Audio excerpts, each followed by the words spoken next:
সূরা আহজাবের ৩৫ নম্বর আয়াত, এবং এই আয়াতে পুরুষের পাশাপাশি নারীদেরকেও আল্লাহ তাআলা স্পেশাল গুরুত্ব দিয়েছেন। অনেকে বলে ইসলাম নারীদেরকে ঠকিয়েছে, নারী পুরুষ নাকি সমান না। অনেক নারীবাদীরা বলেন, আমি প্রিয় বোনদের বলবো এই আয়াতের দিকে তাকান। নেক কাজ করলে সওয়াব পাওয়ার ক্ষেত্রে পুরুষ যেমন নারীও তেমন। আল্লাহু আকবার। দান করলে পুরুষের যেমন সওয়াব, নারীরও তেমন সওয়াব। রোজা রাখলে পুরুষের যেমন সওয়াব, নারীরও তেমন সওয়াব। নেক কাজের সওয়াব বা প্রতিদান পাওয়ার দিক থেকে সবাই সমান, নারী কিংবা পুরুষ, কোনো পার্থক্য নাই। খবরদার, আলেমদের বিরুদ্ধে দাঁড়াবেন না। আলেমদের পক্ষে থাকলে আপনার জীবন উজালা করে দিবে কে? কুন আলিমান আও মুতাআল্লিমান আও মুত্তাবিআন আও মুহিব্বান ওয়ালা তাকুনিল খামিস ফাতাহলিক। হয় আলেম হও, নয় আলেমের ছাত্র হও, নয় আলেমকে মহব্বত করো, নয় আলেমকে সাপোর্ট করো। এই চারটা করো, ৫ নাম্বার হয় না, আলেম বিদ্বেষী হয় না, তাহলে দুনিয়াও শেষ, আখিরাত শেষ। চিল্লায় বলো ঠিক কি না? খবরদার, নিজেকে ইসলামের বিরুদ্ধে দাঁড় করাবেন না।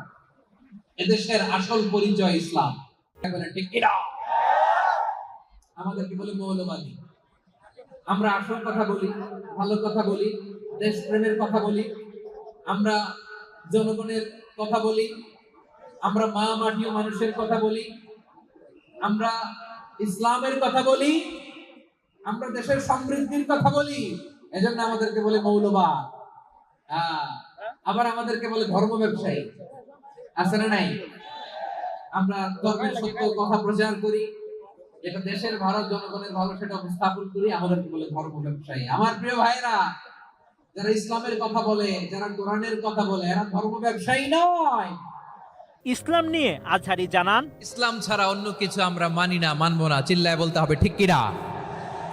ইসলাম বিরোধী কোনো মতবাদ আমরা মানবো না। চিল্লায় বলেন ঠিক কিনা? ইসলাম আছে, ইসলাম থাকবে। যারা ইসলামকে মাটির নিচে গেড়ে ফেলতে চায়, ওরা জানে না ইসলামের ধর্ম কি। ইসলাম চারা বীজের মতো, ইসলামকে জমিনের ভিতরে গেড়ে দিতে চাইলে এটা শাখা প্রশাখা নিয়ে আসমানের দিকে, উপরের দিকে উঠে যায়। চিল্লায় বলেন ঠিক কিনা? স্বামী স্ত্রীর সম্পর্ক কিসের উপর টিকে থাকে বলেন তো? হ্যাঁ, বিশ্বাসের উপর টিকে থাকে। স্বামী স্ত্রীর সম্পর্ক টিকে থাকে বিশ্বাসের উপর। আচ্ছা, পার্টনারশিপে যারা ব্যবসা করেন, পার্টনারশিপের বিজনেস, এটা টিকে থাকে কিসের উপর? বিশ্বাসের উপর। এই জগৎটাই চলে বিশ্বাসের উপর। বিশ্বাসীরা এই পৃথিবীতে না থাকলে আল্লাহ এই পৃথিবীও টিকায় রাখতেন না। একজন বিশ্বাসী এই পৃথিবীর বুকে বেঁচে থাকলে আল্লাহ তাআলা এই পৃথিবী ধ্বংস করবেন না। চিল্লায় পড়েন আল্লাহু আকবার।